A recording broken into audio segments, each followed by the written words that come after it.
በዚህ ሰዓት ምናልባት መላክ የሚገባችሁ ኢሜይል ሊሆን ይችላል ወይም ደግሞ ማስተላለፍ የሚገባችሁን ቴክስት እንደ ቀላል ዝም ብላችሁ ያንን መልእክት የመላክ አይነት ነገሮች ሊኖሩ ይችላሉ። ምናልባት ይሄ መልእክት እናንተ ለሌላ ግለሰብ ማጋራት የሚያስፈልጋችሁ መልእክትን ወይም ደግሞ በውስጡ እናንተ በዚህ ሰዓት ማጋራት የሚያስፈልጋችሁን ጠቃሚ መልእክት የያዘ ሊሆን ይችላል።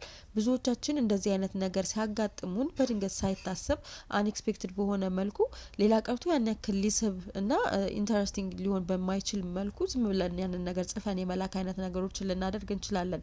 ነገር ግን እንደ ተራ ነገር ቴክስት ጽፈን ከመላክ ይልቅ በተለይ በዚህ ሰዓት ስልክ መደወል ካለብን ስልክ መደወል ወይም ደግሞ ያንን ግለሰብ በአካል በማግኘት ትክክለኛ ውይይት ማድረግ በዚህ ሰዓት ተገቢ የሆነ እርምጃ ነው የሚሆነው። ምክንያቱም ይሄ በዚህ መልእክት ውስጥ ማስተላለፍ የሚገባችሁን ጠቃሚ የሆነ ነገር ሳታስተላልፉ የማለፍ እድላችሁ በጣም ከፍተኛ ነው የሚሆነው። ስለዚህ በዛሬው እለት አንድ ጠቃሚ የሆነ መልእክት ካላችሁ ያንን መልእክት በግልጽ መልእክቱ መድረሱን እርግጠኛ መሆንና አክቹአል በሆነ ውይይት በማድረግ ያንን መልእክት እርግጠኛ ሆናችሁ መድረሱን ማረጋገጥ የሚጠበቅባችሁ ጊዜ ነው የሚሆነው። ይህን ማድረጋችሁ በሌላው ዘንድ ይበልጥ አክብሮትን እንድታገኙ ማድረግ ብቻ ሳይሆን ትክክለኛ ስሜታችሁን ይበልጥ ግልጽ በሆነ መልኩ እንድታሳዩና ያ ግለሰብ እንዲረዳውም የሚጠቅማችሁ ይሆናል።